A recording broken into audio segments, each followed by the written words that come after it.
padrão moral de Deus. Mateus 5, 27 e 32. Visando a prevenir furtos, uma de nossas grandes lojas de departamentos avisa: você está sendo vigiado por circuito fechado de TV. Ao voltarmos para a palavra de Deus, percebemos estar sob a vigilância da santidade divina. Deus não controla simplesmente nossas ações, mas penetra fundo para revelar o que vai por dentro. Ele não apenas conhece cada ação, mas também nossos pensamentos e os intentos de nosso coração. Talvez em nenhum outro lugar essa verdade esteja mais claramente apresentada do que em Mateus 5, 27 e 32, onde o Senhor expôs as exigências de Deus no domínio da pureza moral. Numa época em que é comum o sexo pré-matrimonial e extramatrimonial, precisamos lembrar-nos de que um Deus santo proíbe a imoralidade. Deus está vitalmente interessado na preservação do casamento e do lar. Sendo verdadeiro que toda a bênção que Deus tenha dado para benefício da humanidade pode ser pervertida, a Bíblia tem muito que dizer sobre o domínio da moral e de seu efeito no indivíduo, na sociedade e no lar, bem como em qualquer outra esfera da vida humana. O casamento não é uma instituição social destinada simplesmente ao homem, portanto, por ele imaginada. É divina. Teve seu começo não na sociedade, mas na ordenança de Deus. No início do livro de Gênesis, Deus disse: não é bom que o homem esteja só, far-lhe-ei uma ajudadora que lhe seja idoneia. 2:18.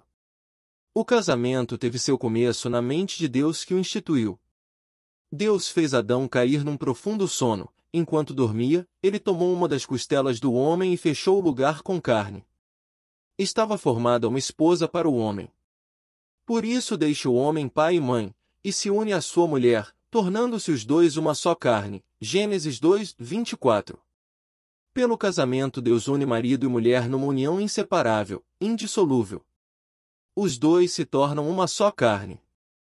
Com o mandamento concernente ao matrimônio, Deus protege de violação e também contra a sua dissolução. O casamento foi instituído, antes de tudo, por motivos de ordem pessoal. Ao criar o homem e a mulher, Deus dotou-os de apetites físicos. Esses apetites de origem divina foram uma bênção conferida à humanidade. Foram dados não só para a procriação, mas também para gozo físico e emocional. Era uma bênção que o Criador destinava especificamente para benefício da criatura. Isto está bem claro em Hebreus 13:4, onde o autor da carta escreveu que o casamento é digno de honra entre todos e a relação matrimonial seja sem mácula. Paulo, escrevendo aos Coríntios, amplia o assunto e reconhece a necessidade física do marido assim como da esposa. Deus proveu para esta necessidade, por causa da impureza. Cada um tem a sua própria esposa e cada uma o seu próprio marido. 1 Coríntios 7:2. A solução divina para o problema do desejo físico não é a abstinência ou controle, mas casamento.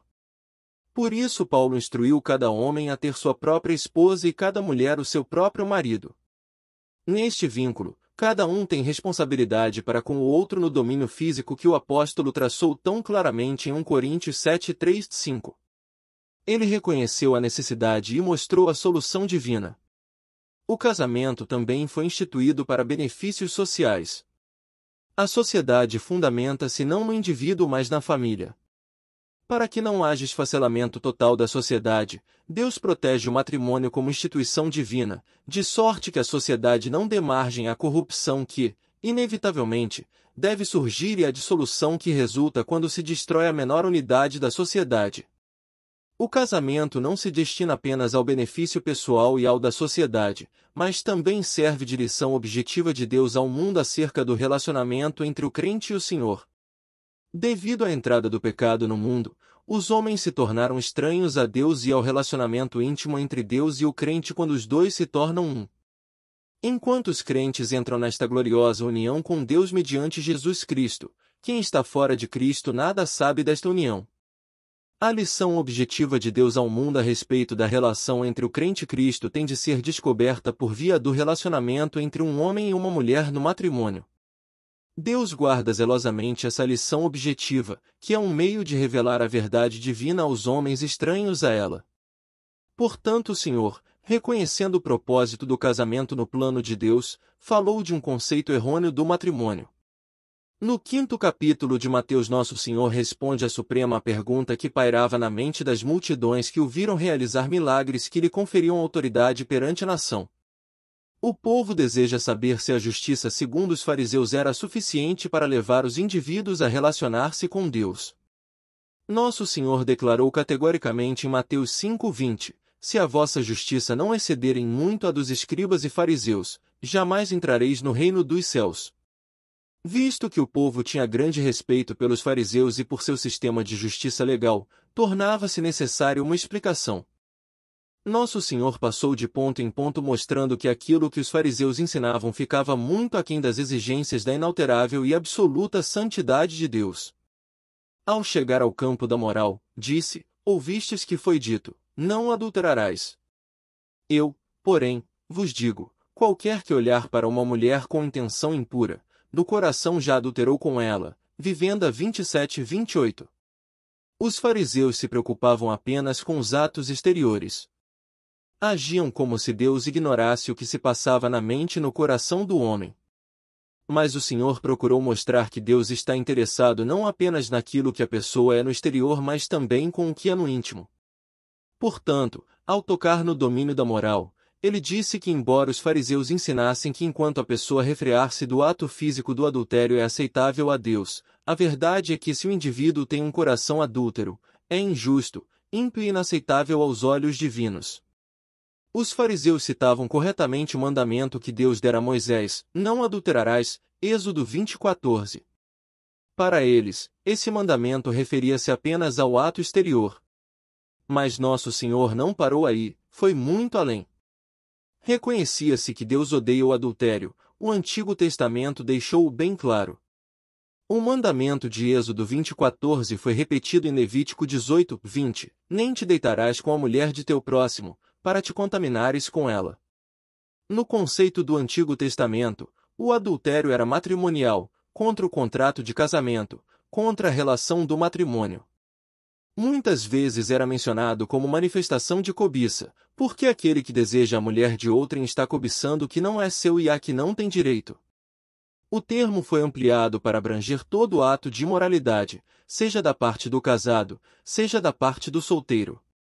Jó tratou deste assunto ao falar dos pecados que a carne herdava, se o meu coração se deixou seduzir por causa de mulher, se andei à espreita à porta do meu próximo, referência ao costume dos homens cobrirem o rosto com um véu para disfarçar-se e esperar pela esposa do próximo, então mou a minha mulher para outro, e outros se encurvem sobre ela.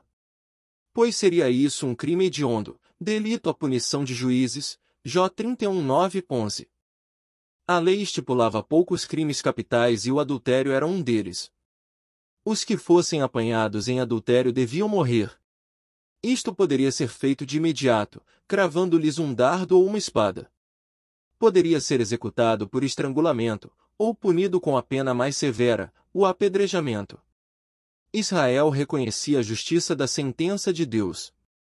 Quando os fariseus trouxeram ao Senhor uma mulher apanhada em adultério, João 8, perguntaram-lhe se ele concordava em que ela fosse apedrejada.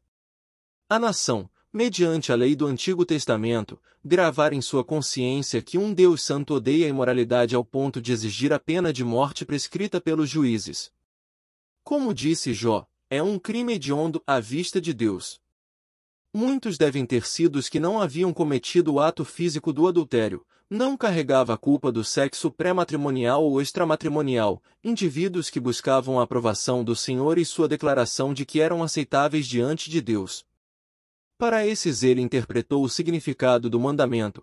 O homem devia refrear-se não apenas do ato físico mas também do olhar cobiçoso. Pois se olhasse para uma mulher desejando-a, aos olhos de Deus ele era tão culpado de adultério como se tivesse cometido o ato. Embora os fariseus dissessem que os homens não deviam cometer o ato físico do adultério, sustentavam que enquanto não o praticassem seriam inculpáveis perante Deus. Todavia, o Senhor disse, eu, porém, vos digo, qualquer que olhar para uma mulher com intenção impura, do coração já adulterou com ela. O coração é desesperadamente mau, e pelo fato de os desejos concedidos por Deus não serem controlados, muitas vezes a mente vagueia por onde quer e se entrega ao adultério. De todos os lados estamos sujeitos a estímulos que nos vêm ao pensamento sem que os solicitemos. Os comerciais de TV exibem-nos a todo instante. Viramos a página de uma revista, e lá estão eles. A moda é desenhada para excitar e induzir. A prostituta na rua não é o único meio de solicitação, estamos cercados por ela de todos os lados. Deus não diz que somos desculpados pela predominância de solicitação aos desejos e pensamentos maus. Nosso Senhor disse que somos responsáveis por aquilo que se aloja em nossa mente. Quando damos guarida a um pensamento lascivo, diante de Deus é adultério. Jó reconheceu o perigo do pensamento oriundo de um olhar descontrolado. Disse ele: fiz aliança com meus olhos. Como, pois, os fixaria eu numa donzela? Jó 31:1. E de novo, se os meus passos se desviaram do caminho, e se o meu coração segue os meus olhos, e se as minhas mãos se apegou qualquer mancha, então semei eu e outro coma. Vivenda 7:8. Jó reconheceu que o pensamento é que gera ação, o que ele fazia era produto do que pensava. Por isso ele disse: fiz aliança com meus olhos. Como, pois, os fixaria eu numa donzela? Jó havia aprendido o segredo que Nosso Senhor ensinou aos seus ouvintes: se o teu olho direito te faz tropeçar, arranca-o e lança-o de ti, pois te convém que se perca um dos teus membros, e não seja todo o teu corpo lançado no inferno. E se a tua mão direita te faz tropeçar, corta-a e lança-a de ti, pois te convém que se perca um dos teus membros e não vá todo o teu corpo para o inferno. Mateus 5:29 e 30. Nosso Senhor não falava de mutilação física, pois a retirada de um olho ou a amputação de uma das mãos não mudará o desejo impuro do coração. Um cego paraplégico poderia ter tantos problemas com a luxúria como qualquer outro indivíduo, e a mutilação física não solucionaria os problemas. Nosso Senhor falava da remoção da causa, e a causa do adultério é um coração adúltero. A causa da luxúria é um coração lascivo. A reação do coração lascivo a uma oportunidade é que produz o ato. Vás raízes, a velha natureza que há dentro de nós. As palavras do Senhor, ao lado das que Jó escreveu acerca de sua experiência para não ofender a Deus, deviam levar-nos a compreender o perigo de uma vida de pensamento descontrolado. Se nos enchermos de uma filosofia tipo playboy, podemos esperar viver como um playboy, pensar como um playboy, e cobiçar como um playboy. Precisamos tomar cuidado com aquilo que nos atrai a atenção. Precisamos controlar a mente para que ela não abasteça a luxúria da carne. Precisamos controlar a questão do vestir para que consciente ou inconscientemente não provoquemos a luxúria e não incitemos o adultério no coração de outros. A palavra fala repetidas vezes sobre a modéstia, e mais do que nunca é necessário uma palavra sobre a modéstia numa época de frouxura e lassidão. Nosso Senhor não só estabeleceu salvaguardas contra a violação do casamento, mas também contra a dissolução do matrimônio. V 31:32.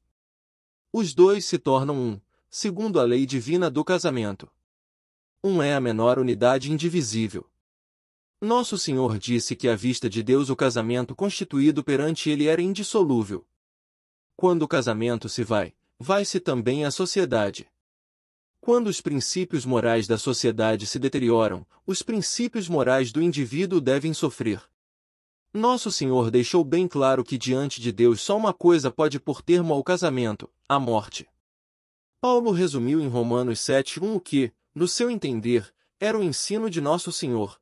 Porventura ignorais, irmãos, que a lei tem domínio sobre o homem toda a sua vida. Ora, a mulher casada está ligada pela lei ao marido, enquanto ele vive, mas, se o mesmo morrer, desobrigada ficará da lei conjugal.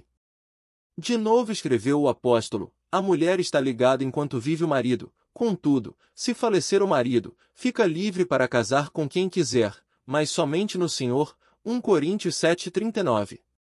O conceito bíblico é, pois, que o casamento é uma união indissolúvel que, à vista de Deus, só pode terminar com a morte.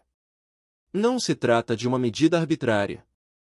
É a proteção de Deus não só do indivíduo, mas dos filhos gerados dessa união, e também da sociedade. Violada a lei de Deus, sofre o indivíduo, sofre a sociedade, dizemo-lo com reverência, Deus sofre. Lemos em Malaquias 2:14-16, o Senhor foi testemunha da aliança entre ti e a mulher da tua mocidade, com a qual tu foste desleal, sendo ela tua companheira e a mulher da tua aliança. Mas que fez um patriarca? Porque o Senhor Deus de Israel diz que odeia o repúdio e divórcio. Deus odeia o divórcio. Por quê? Porque afeta o indivíduo, a sociedade, e destrói por completo a lição objetiva que ele deu ao mundo acerca da relação entre ele e o crente. A sociedade odierna pergunta: até onde se pode ir? A palavra de Deus é muito específica na resposta a esta pergunta. Pode-se ir até a divisa em que o desejo se toma em cobiça, pois está é adultério. À luz da santidade de Deus temos de concluir que o padrão de Deus e o do mundo são diametralmente opostos. O mundo adotou o padrão do homem e aprova livremente o sexo pré-matrimonial e extramatrimonial, bem como a troca de esposas. Os homens chamam isso de liberdade. Deus chama de escravidão ao pecado. Segundo o padrão divino, o casamento é inviolável e indissolúvel, e a santidade de Deus exige conformidade ao seu padrão, não só em ato mas também em pensamento e desejo. Sede santos, porque eu sou santo. 1 Pedro 1,16. Essa é a exigência de Deus.